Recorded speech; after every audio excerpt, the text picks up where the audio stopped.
Waterloo, gateway to the southwestern commuter belt, the New Forest, the West Country, and the Isle of Wight.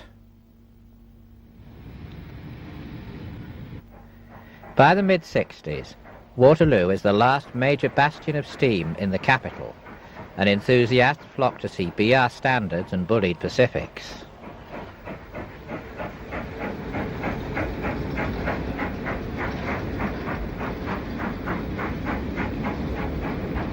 The four-core electric sets have not yet developed the cult following which they will later achieve, and Geoff Todd's film record is appropriate. Generations of holidaymakers and enthusiasts have passed through Waterloo en route to the Isle of Wight, and we will make the same journey. But first, a bit about the island. It is diamond-shaped, some 20 miles wide by 13 deep.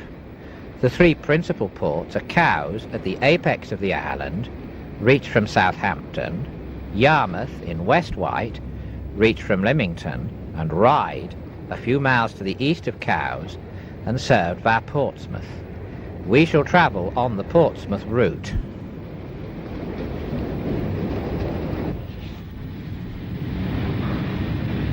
As we head for Portsmouth, we discover that we are in the strong country.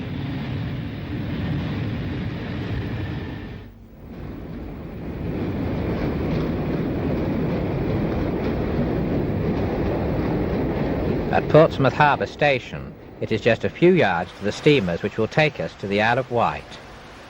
The paddle steamer Sandown joined the Southern Fleet in 1934, coming from the celebrated Denny Yard on the Clyde.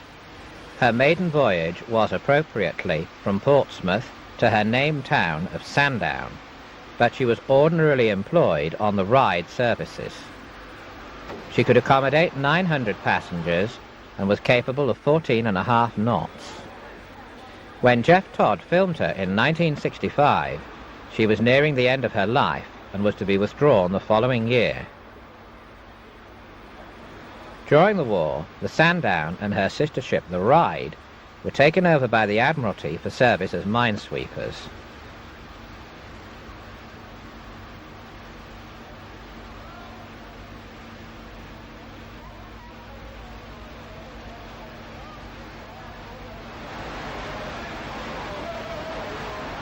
We also see one of the post-war Denny trio of motor ships, the South Sea, Brading and Shanklin.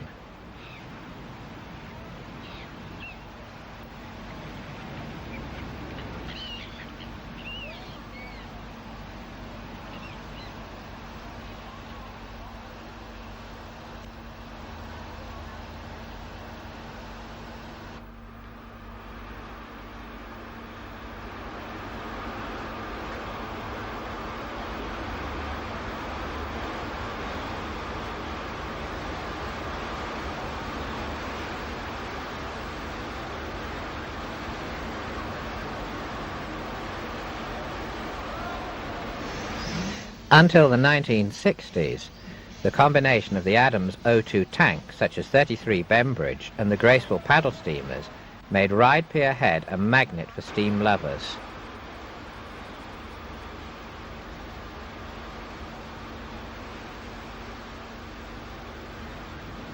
There was a sense of anticipation as the steamer approached Pier Head with its Southern Region green signs. Crowds would disembark and scurry along the platform. Soon there would be a train on its way.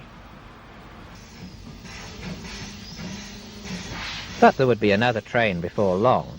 30, Shorewell, pushes the stock down the platform prior to running round at Pier Head. 23 of the Adams O2 tanks were transferred to the island between 1923 and 1949. To suit them for their duties on the Isle of Wight, they received Westinghouse air brakes and in due course extended bunkers.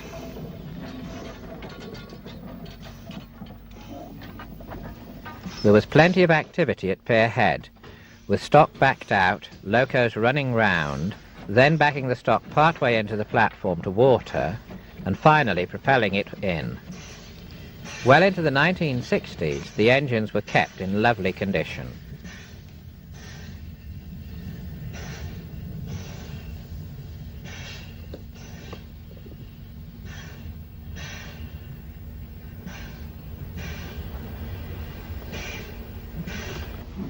We will join the train for the run to Ryde St John's Road Station. 18 Ningwood makes a spirited departure from St John's Road in 1964.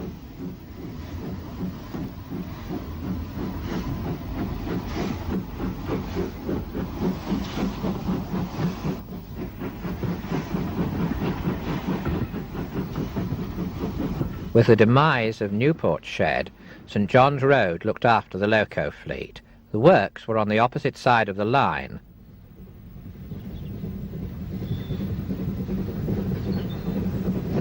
A well-filled Ventnor train approaches St John's Road in 1964.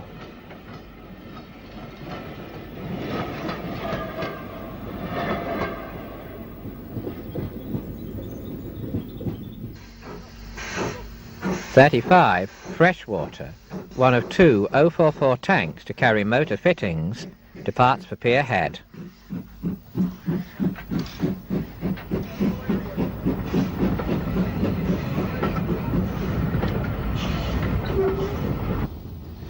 St John's Road Bridge provides a convenient vantage point for filming.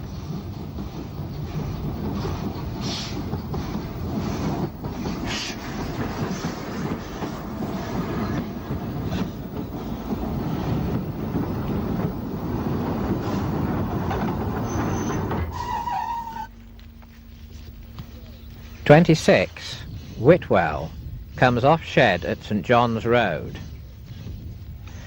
The locomotives carried names belonging to towns and villages in the Isle of Wight. 26 will run light to Pier Head. She was the first O2 tank to receive an extended bunker back in 1932.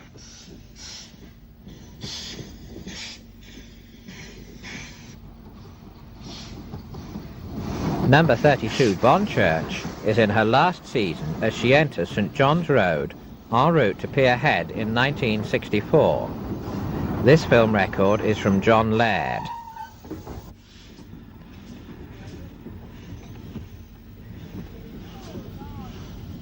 Number 20 Shanklin, one of the first pair of O2s to come to the island in 1923, arrived with a Ventnor train.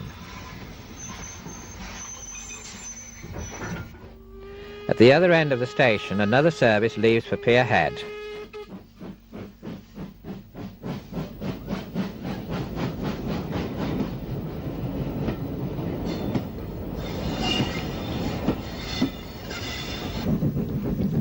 We pull out on the double-track section towards Smallbrook Junction, where we will turn west towards Cowes.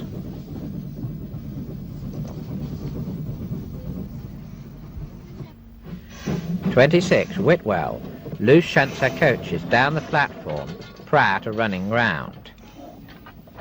Shunting at all three termini to survive into the 1960s was complex and added to the fun for enthusiasts.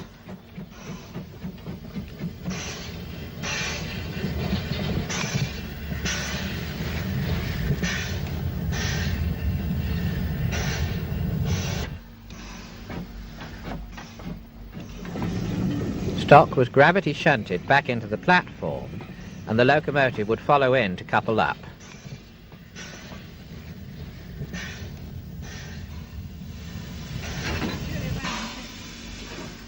Cowes and Newport line trains carried white route discs above the left and right-hand buffers. Ventnor trains carried a route disc below the chimney. Roster discs, which gave the engine duty number, were also carried and are added to the diversity. Eventually, 26 is ready to depart.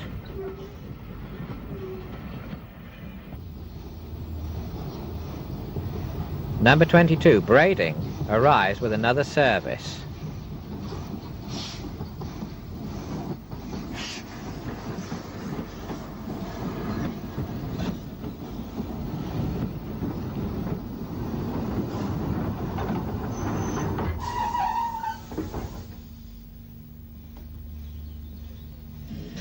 Braiding performs the usual shunting moves, propelling the stock backwards, and will then of course run round.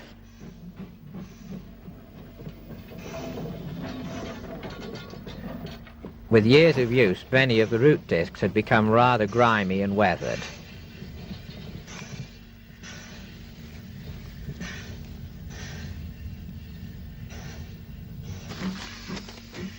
"22 braiding pulls away from Newport and onto the impressive curved viaduct across the River Medina.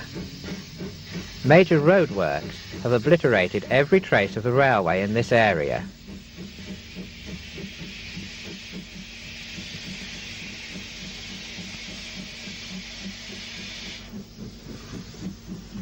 The Sandown route diverged to the right at the far end of the viaduct.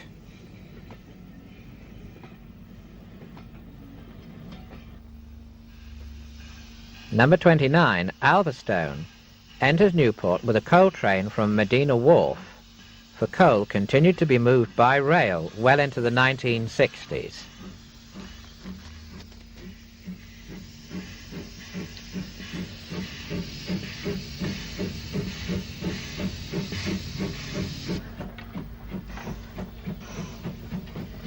"29 has a good deal of shunting to do.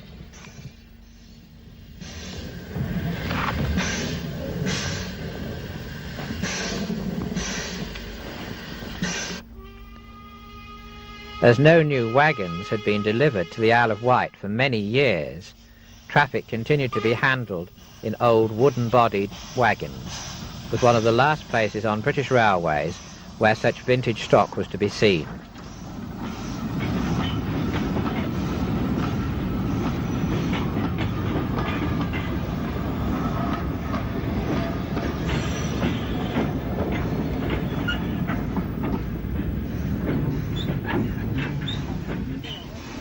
We returned to Ryde Esplanade in time to see a train departing for Pier Head.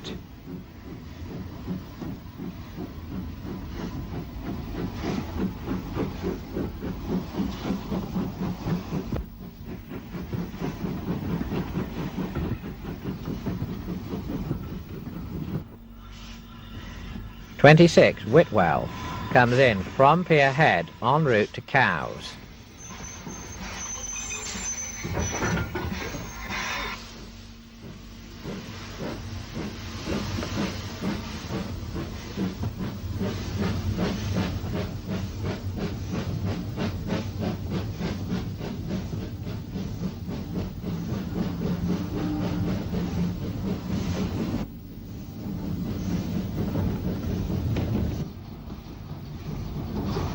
As 22 Braiding enters Esplanade, another journey is almost over.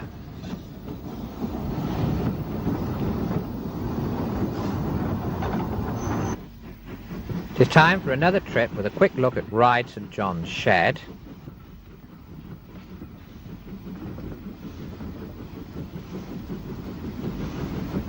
This time we will travel south to Wroxall on the Ventnor line. The Ventnor line was the busiest of the routes on the island.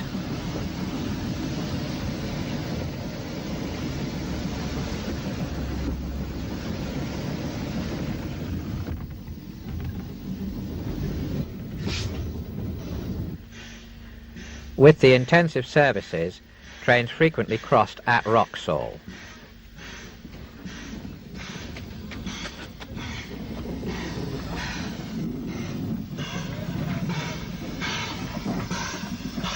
Isle of Wight engine men needed the skills of county cricketers, as we discover.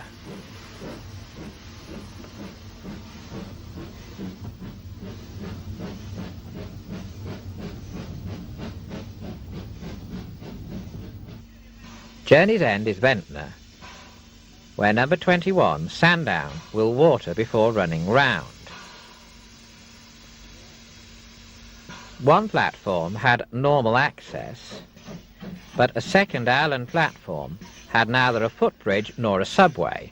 Passenger access is via a ship's gangway, which must be removed before a train or engine can run by. It is another peculiarity of the Isle of Wight system. Departure from Ventnor was always dramatic, with the tunnel just beyond the station throat.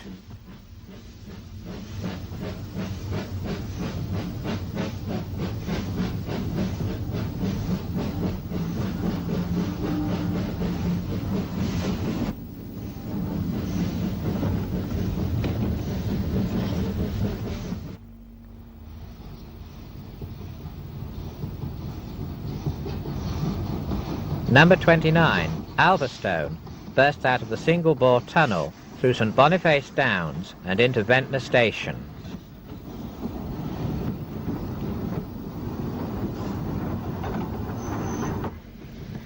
We will head back to Ryde, crossing another Ventnor train en route.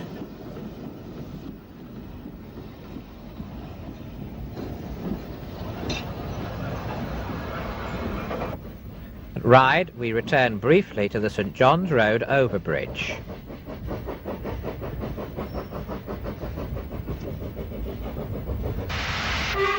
John Laird visited the double-track section from Ryde to Smallbrook Junction. 30 Shorewell heads for Ryde.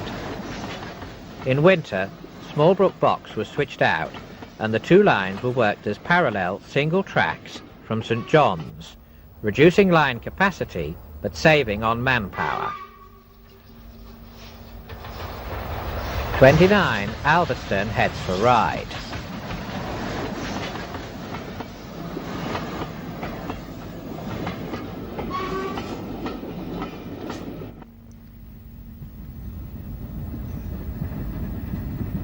Number 35, Freshwater, was one of the last pair of O2s to come to the island in 1949 and is heading for Ventnor.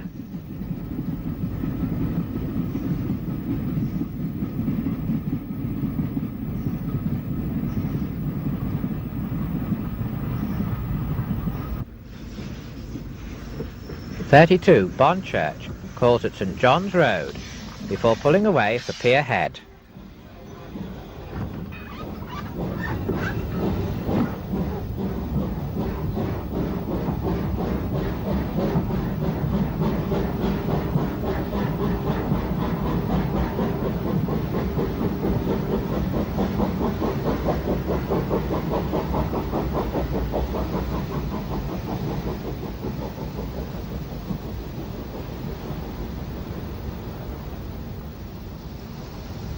After a glimpse of 17 Seaview on Shed, the coal train drifts slowly into St John's Station.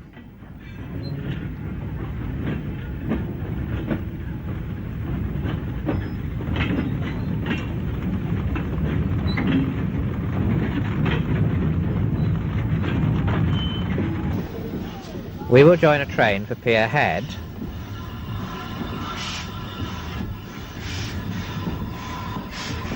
calling it Esplanade.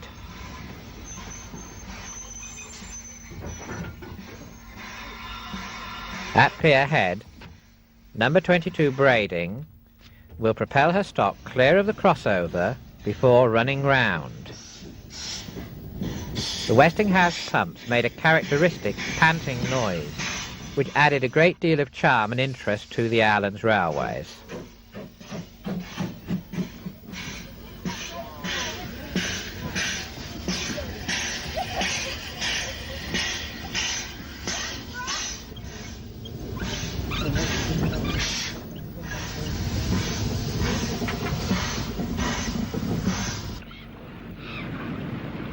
We journey back to 1953, when the passenger stock was in B.R. Carmin, as was the Ryde Pier tram.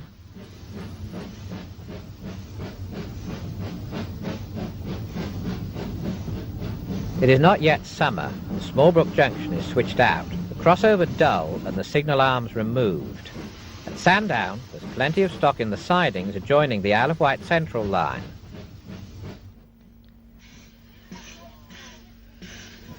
We cross an immaculate 24 Calbourne at Shanklin. We pause briefly at Wroxall.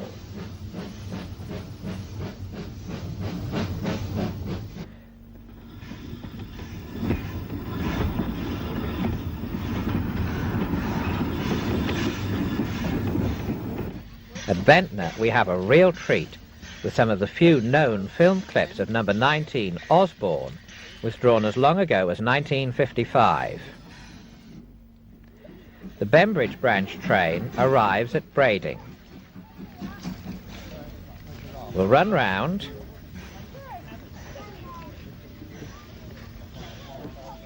The Bembridge branch diverges from the Ventnor line at Brading. There is one intermediate station, St Helens. We will have a trip along the Bembridge branch, which opened in May 1882 and closed in September 1953.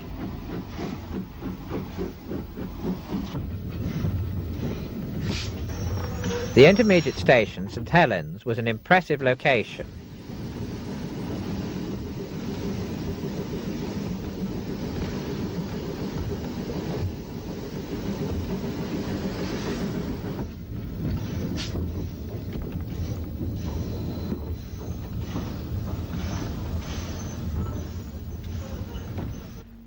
At Bembridge, space was limited, and a turntable was used at the buffer stop end of the loops instead of points to save space.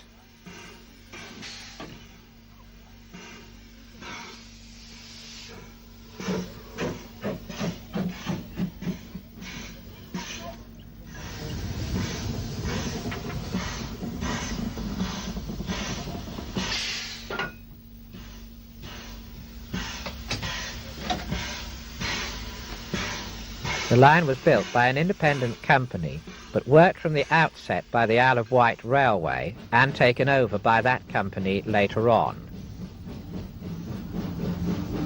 Our footplate trip shows the ventilation holes in the cab sheet just below the roof. We will take a trip over the Isle of Wight Central Line from Sandown to Merstone Junction and Newport. The first station was Alverstone. Newchurch comes next. Services ceased over this section in 1956. Horringford was another pretty little station serving a few scattered houses. At Merstone, the IWC branch from Ventnor West curved in. This had closed in 1952. Shide was the last station before Newport.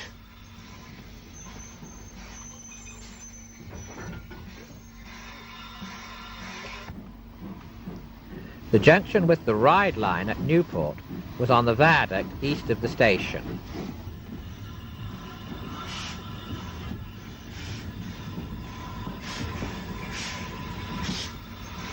The sheds are visible to the right. The Freshwater, Yarmouth and Newport Railway had been independent until 1923 and had an awkward junction at Newport involving trains reversing in or out of the station.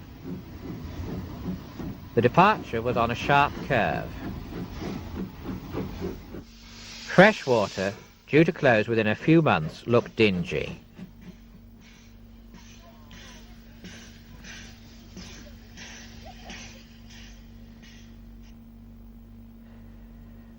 After the closures of the 1950s, the Cowes Newport Ryde and Ventnor Shanklin Ryde lines survived.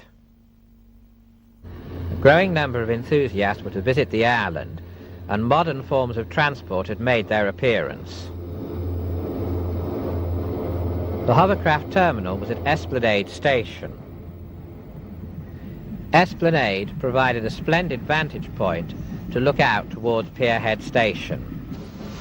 The pier trams were now in Southern Region green.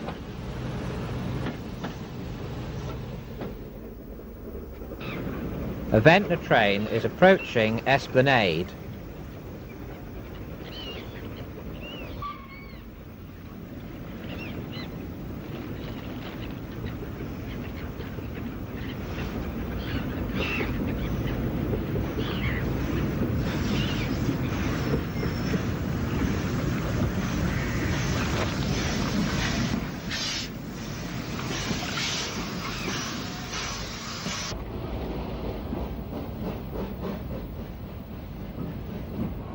We'll take a brief look at St John's Road Shed. Sadly, many of the engines are now showing signs of age.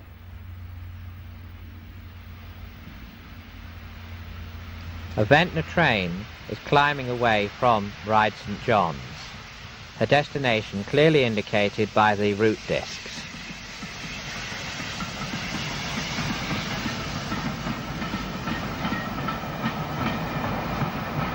We cross another Ventnor train, this time with just one route disc.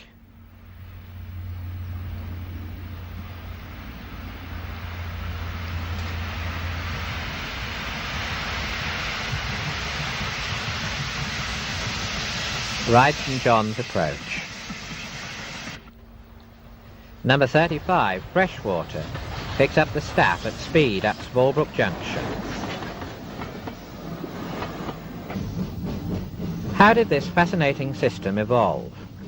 As we journey to Ventnor, let us find out. The first section to open was the Cowes and Newport in June 1862. This became part of the Isle of Wight Central Railway in 1887. The Isle of Wight Railway opened from St John's Road to Shanklin in August 1864, but due to the tunnel near Ventnor, did not reach its southern terminus until 1866. The Ryde and Newport Railway connected with the Isle of Wight Railway and Cowes Line from 1875. It became part of the Isle of Wight Central. The Bembridge line opened in 1882 and soon fell into Isle of Wight Railway hands. The line from Sandown to Merstone and Newport took 11 years to build, from 1868 to 1879, and became a part of the Isle of Wight Central. The central branch to Ventnor opened in 1900. The remaining line, the Freshwater, Yarmouth and Newport, had opened in 1889, but had a tempestuous relationship with the Isle of Wight Central. To add a final eccentricity, the section from Ryde St John's to Pier Head was built by the London and South Western and London, Brighton and South Coast Railways jointly, as the local companies seemed unable to find the funds. It was worked by the local companies, however. Geoff Todd has captured the activity at Ventnor in a series of scenes which recall the character of this unique station in its deep chalk cutting.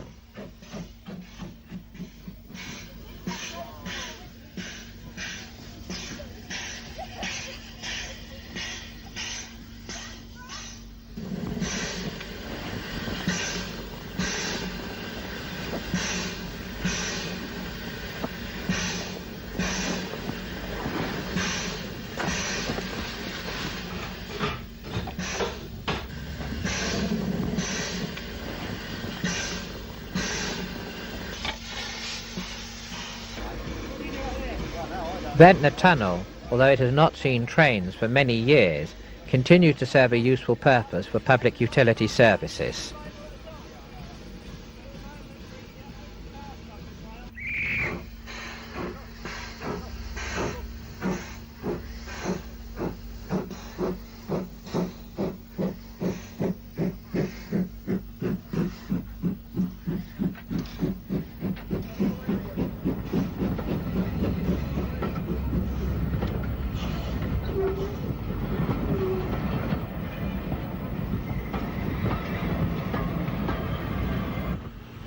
Back at Pier Head, the tram is shuttling to and fro.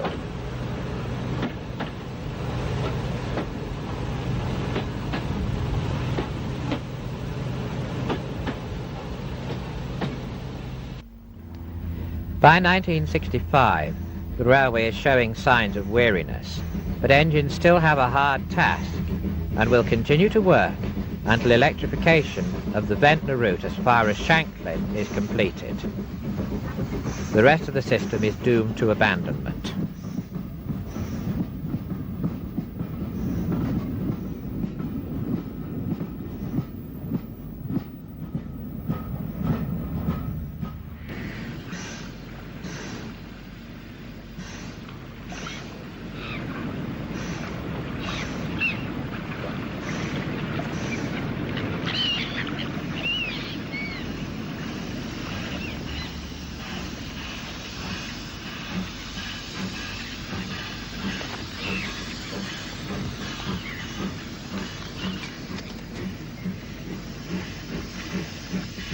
That the railways could continue for so many years with such vintage stock is a tribute to the railwaymen who worked the island's lines, and who, as well as being highly professional, were extremely friendly and considerate to visiting enthusiasts.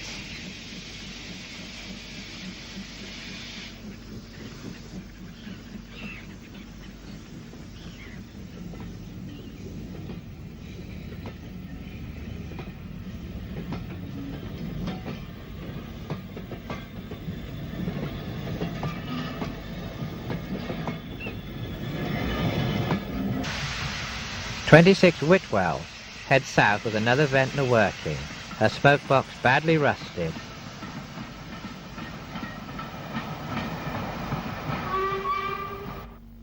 The double-track section as far as Smallbrook Junction is still well worth a visit.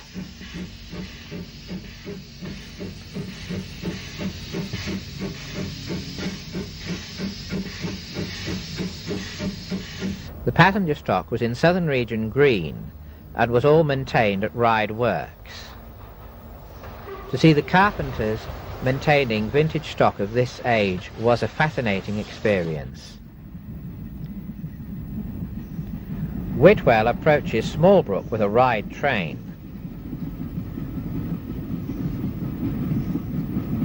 The signalman takes the staff as 28 Ashy passes by. 21 Sandown leaves Smallbrook en route to Ryde as a southbound train waits in the distance.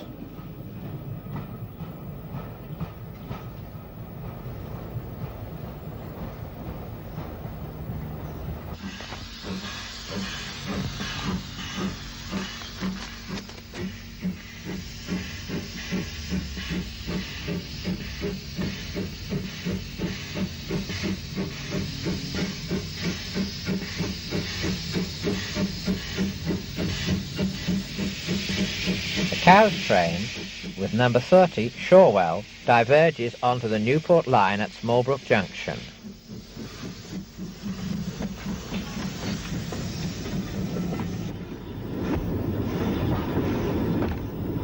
The Cowes route provided attractive views of the River Medina.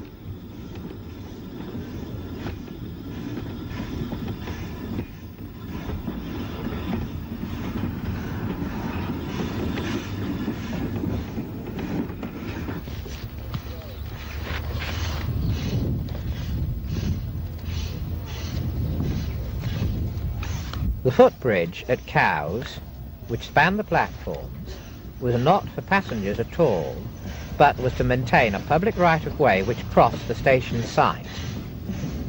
It also provided a convenient location for photographers. Cowes Station was on a sharply curved site.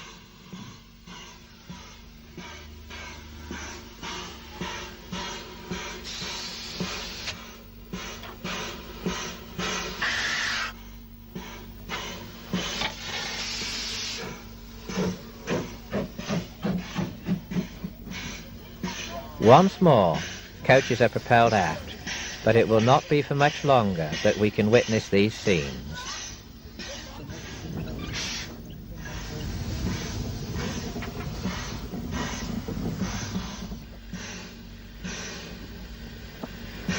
The station has not seen a visit from the weed-killing train for a long time.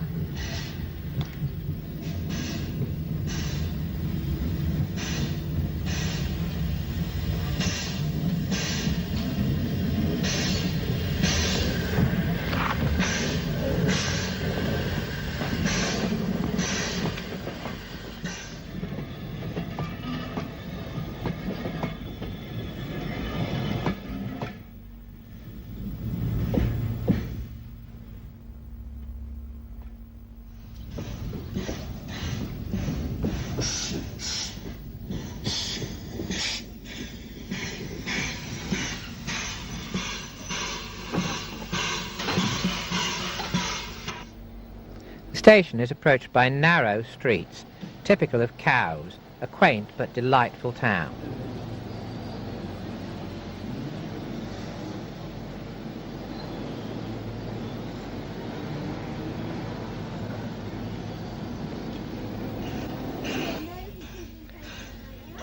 Holiday makers board the train for the journey back to Ryde.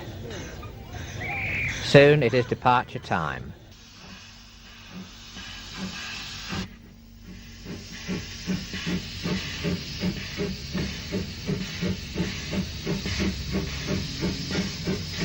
A 100 years of history on the Cowes line will soon be drawing to a close.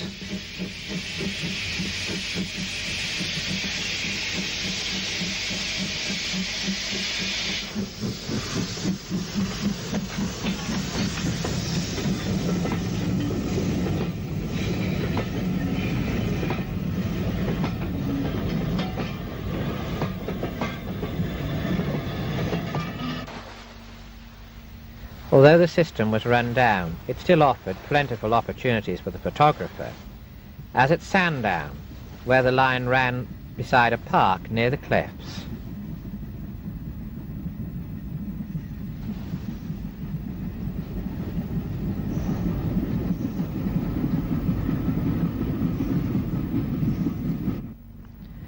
Pier Head was as fascinating as ever.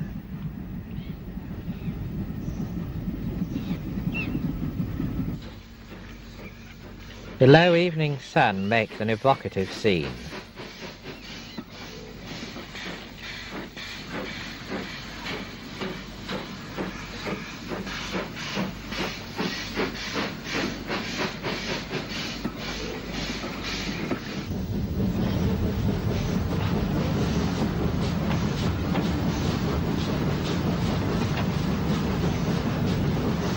Once again we dive into the tunnel just beyond Esplanade Station. St John's Road Bridge provides a vantage point again.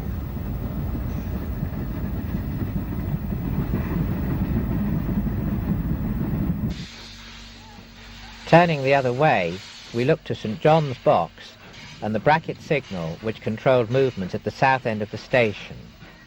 In summer, this had 2 main arms, in winter 4 arms when Smallbrook Junction was closed. We see it in its winter configuration. The signalman comes forward to pick up the single line token of an inbound train.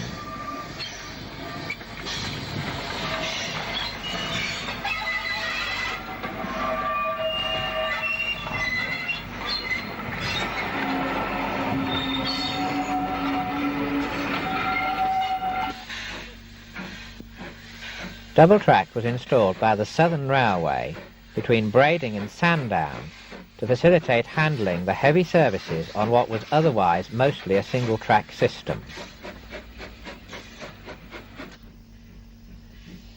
Until the 1960s, the Ventnor line carried a quarter-hourly service with an hourly service to Newport and Cowes. On summer Saturdays, additional trains terminated at Shanklin. Because of loading gauge restrictions, modern BR stock could not operate on the island, and until the end of steam, almost 70 LBSC or South Eastern and Chatham bogie coaches were in regular use. In this programme, you may have seen the large coach set numbers. There were 4 Newport sets in the 60s, 485 to 488. The 7 Ryde sets ran from 490 to 500. In winter, they were all 3-coach formations, but in summer, the Ventnor sets were increased to 6 vehicles. Extra coaches might be added as required. The existence of this large fleet of pre-group Brighton and South Eastern passenger stock, together with former LSWR tank engines, gave a unique character to the island lines.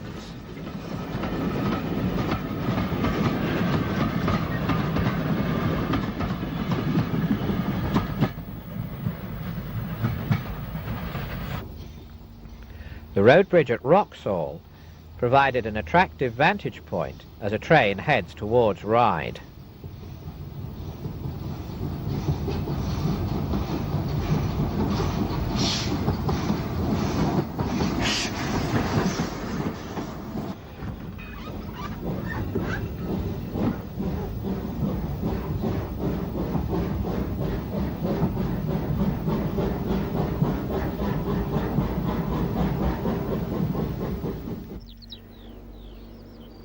Today, Ventnor Station is an industrial estate, and trees have grown up above the tunnel mouth, so these views cannot be repeated. Until the 1960s, it was a busy, if quaint, station, which we explore from a variety of vantage points.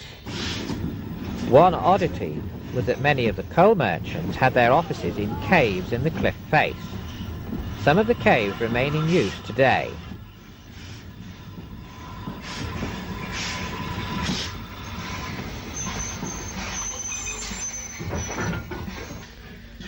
If you knew the Island lines in steam days, you will relive your own memories, as well as enjoying the scenes you are watching. If your acquaintance with the Wight lines is more recent, this is what it was like. And it is thanks to the filmmakers, such as John Laird, Geoff Todd, and Derek Norman, that we can travel back in time as we have.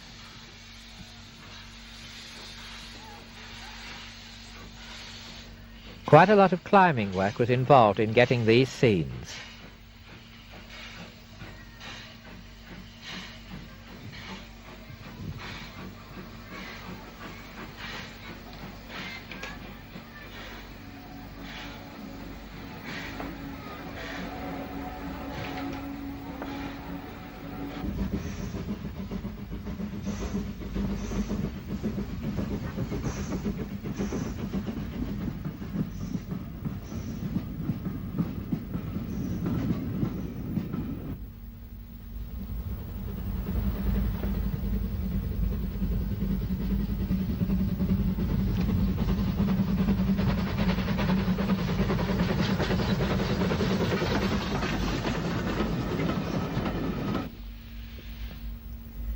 As a Ventnor train approaches Smallbrook Junction, we discover that a sleeper has been clamped across the rails of the now abandoned Cowes line. BR had proposed closure of the entire system, but this was wisely turned down due to the intolerable road congestion which would ensue. The Ryde Shanklin section was to remain, but the Cowes line closed in February 1966, and the Shanklin-Ventnor section that April. The Adams O2 tanks were very elderly, and BR decided to replace them with 1923 London Underground stock, which was surplus due to LT modernisation plans. Electrification work commenced in the last months of steam operation.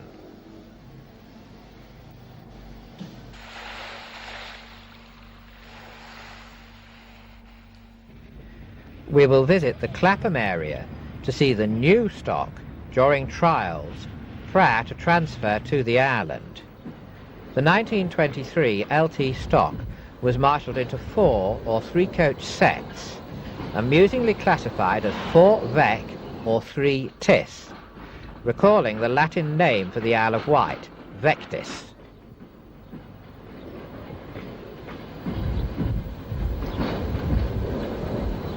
The stock originally appeared in BR Rail Blue, later in two-tone blue and grey, and finally in Network Southeast colours. Derek Norman filmed one of the dwindling band of O2s just north of Smallbrook in 1966. Paintwork was now shabby and nameplates had mostly gone. However, a lingering pride in their steeds had led to homemade replacement plates on many engines. So the delightful island names, implemented at the behest of A.B. MacLeod during the 1920s, were to survive. Enthusiasts were now plentiful, as were special trips, but as the weeks rolled by, the system became ever more tired. To those who knew the island just a few years earlier, the decline was tragic. Steam services ended on the 31st of December 1966. To facilitate electrification work, no trains ran until March 1967.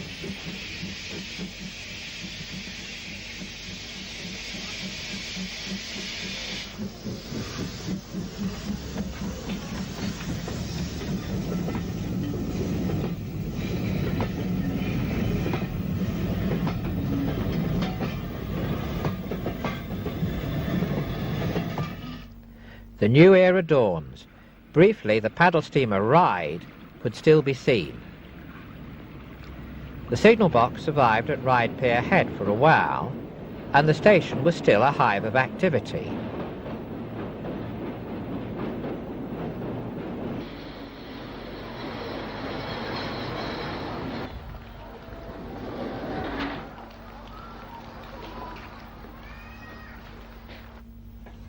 The Ryde Pier tramway also survived for a time, and although the steam trains had gone, there was still plenty to look at.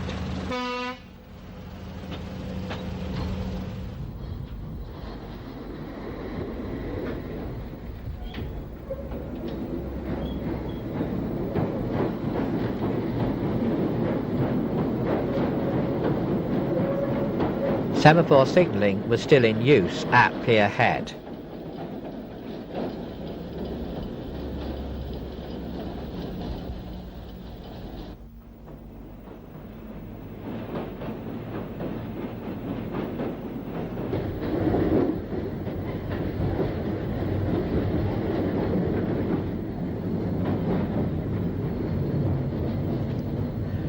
Both platforms were still in use at Esplanade, for many passengers took the train from Pier Head and transferred to Road at the adjacent bus station.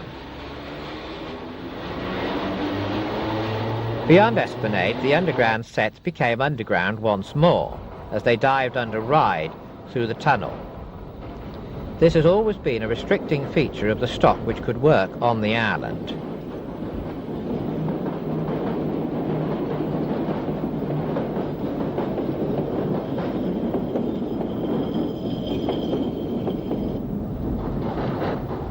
A 7-car formation approaches Sandown, which retained its signal box and the double-track section from Brading for a while.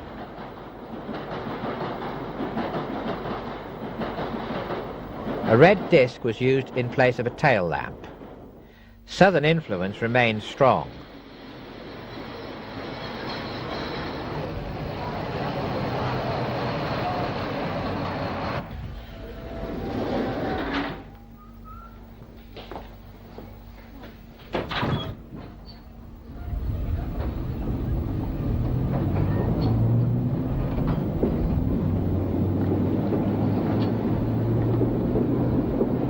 Steam had gone, but the railway had gained a new lease of life, and with 1923 underground stock, became a mecca for electric traction enthusiasts. At Esplanade, another set starts away towards Pier Head. In the distance, the paddle steamer Ryde is awaiting her passengers.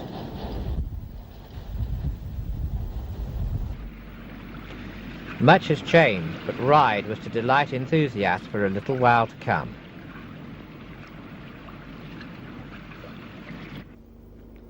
By the late 1980s, the 1923 underground stock was nearing the end of its life, and thoughts turned to new stock. In Ireland terms, this meant newer second-hand stock, and the choice fell upon 1938 underground stock, which was rapidly being replaced by LT.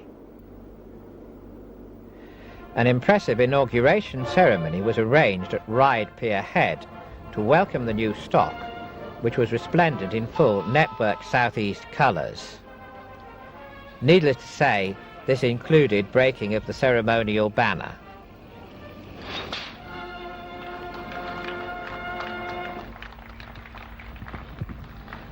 The media were well represented. A special press trip on the 51-year-old new stock had been arranged. After steam services ended in the 1960s, preservationists had rebuilt and reopened the section between Wootton and Haven Street.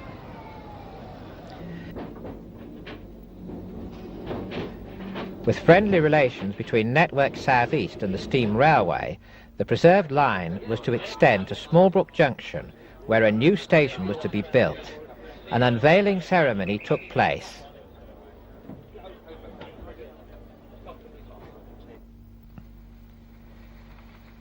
Today, Island Line trains call at the new platform at Smallbrook. Passengers can make a convenient connection with the Isle of Wight steam railway services.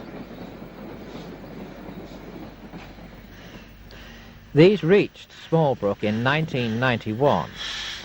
As well as number 24 Calbourne, the last surviving Adams O2 tank, the steam railway acquired 2 former Brighton Terriers, both of which had seen service on the island. Number 8 Freshwater had been sold by the Brighton to the LSWR, leased to the Freshwater, Yarmouth and Newport, then sold to the FYN.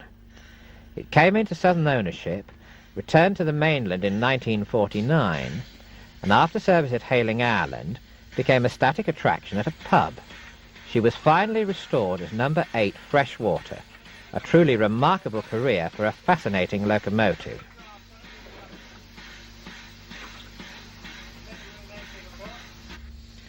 As number 8 leaves Smallbrook, let us pay tribute to the amazing efforts of the preservationists who have made this all possible.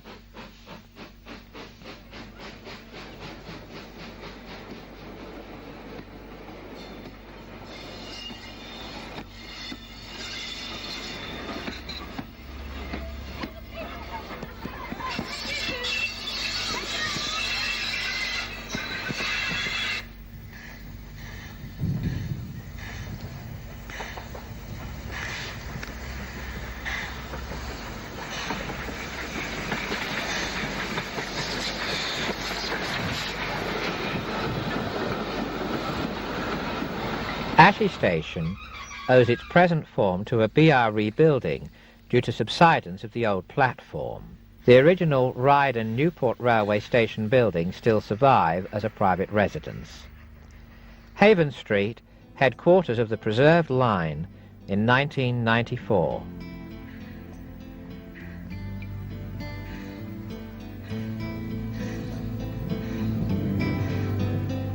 Number 8 enters the station from Wootton, as she has done for many years in the past and will for many years to come.